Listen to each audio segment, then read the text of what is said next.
Hey, welcome back to the STEM Center. Today is the Escape Rooms Made Easy podcast. We're going to make it so that you don't have any more guesswork when it comes to setting up your escape room. So go ahead and get your boxes ready. We're going to have teams of elephants, lions, and dogs. So now, of course, we are on YouTube. We are going to archive all of our podcasts at www.stemcenterblog.com. So if you have any questions, you can always go back and re-listen and re-watch. Today we're going to take a look at the escape room system flow chart.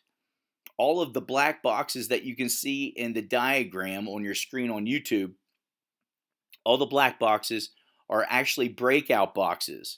Any of the colored squares are going to represent our playing cards, and we're going to explain everything today. So the students are going to be challenged first with a 20-term puzzle, which is focused on whatever unit topic you're covering at the time. So let's take a look at our schematic. As you can see, the red arrow is actually pointed towards puzzle A. Puzzle A is going to be made up of 20 different terms that are within your unit, and the kids are going to have to solve this puzzle in order to break into the very first box that is labeled box B. So let's take a look at this puzzle. This is a representation of one of our puzzles. As you can see, you've got rows of questions, and of course the cards, the purple cards that are pictured, would be placed correctly, and they'll actually be able to solve a 5-digit code. Here's another example of one of our cards with the clues that are in each square. And of course, this is a student that's placing the correct term with a letter over top of that actual definition. The escape room system supplies fun ciphers that the students use to decode the combinations as they go. Here's a look at one of our ciphers. As you can tell, it's got Egyptian hieroglyphics.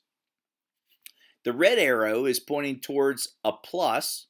The green arrow is pointed towards an arrow moving to the right. The blue arrow is pointing towards sum, a symbol for sum.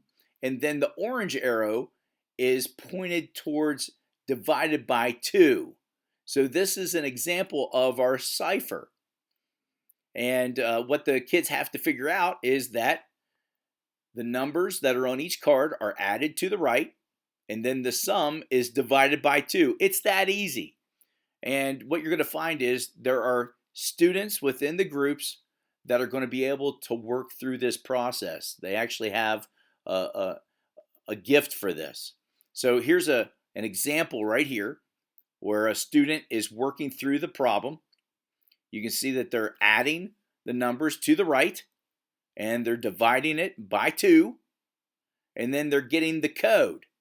And it's a 5-digit code that opens up box B. It's exactly where the orange arrow is pointing towards the black box on our system card here.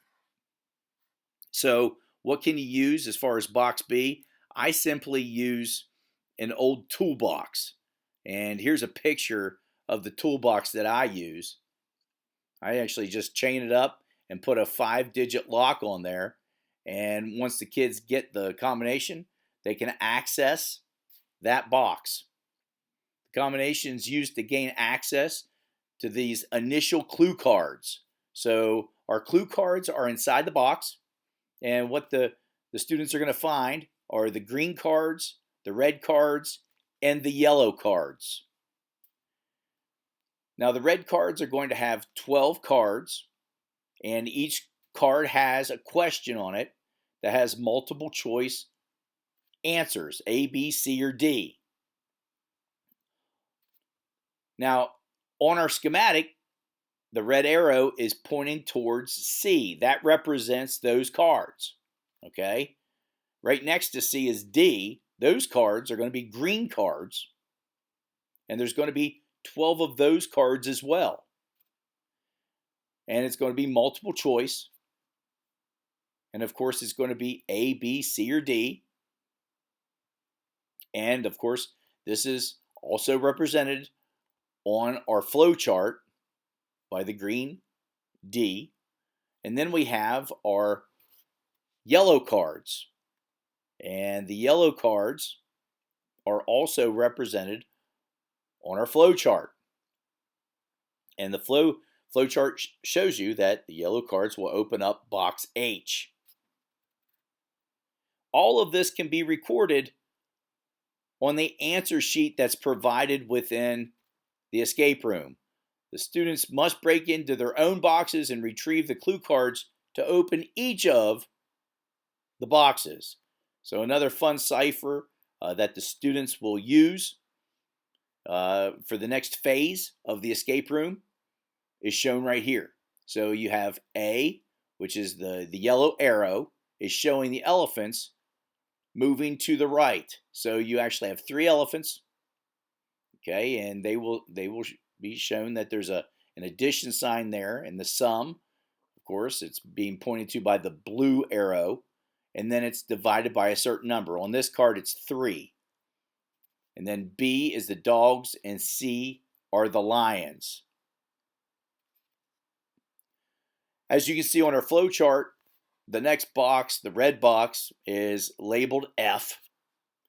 And once they gain access to F, they will be given access to the cards, the green and yellow cards, to open up G and H. My boxes, I actually label the boxes with lions, dogs, and elephants. And the master codes are available to the teacher. And there will be a letter cipher that's available to the students as well.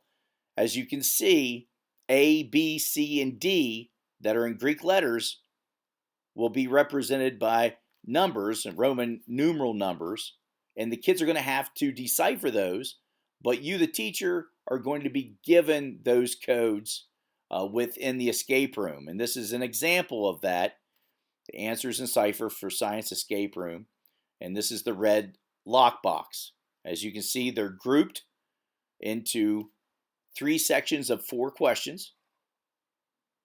And then you take the total and you divide by whatever number is told on the cipher card, and you get a 3-digit code, and you open up the box. And then the same thing can be done for lockbox G, which is the green box. Of course, that's the dog box.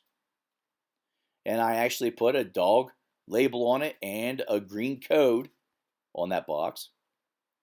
And that, of course, is opened up by solving the green cards. This is the teacher version of the answers in cipher. All the answers are given to the teacher, you the teacher, so that you can program your locks. Inside the green box, you can find the red and also yellow cards, so the kids can actually go ahead and open up H. And inside of H, of course, they're going to find the green and red cards so that they can open up the other boxes. Now, this is my elephant box. I've got a bigger box for the elephant box because elephants are bigger. But I also label it yellow and H. And here is the answer in cipher for the teacher. This is provided to the teacher so that you have all the answers available to you. And then there are joker cards. The joker cards are, of course, blue on this flow chart, and the blue arrow is pointing towards them. The joker cards, there will be 12 of those as well. There will be multiple choice questions, and it will be supplies for A, B, C, and D. And of course, using the Greek letters, A, B, C, and D, they're going to be represented by Roman numerals. And as the students use the cipher along with the correct answers, they can open up box I. And of course, I label box I with my joker card.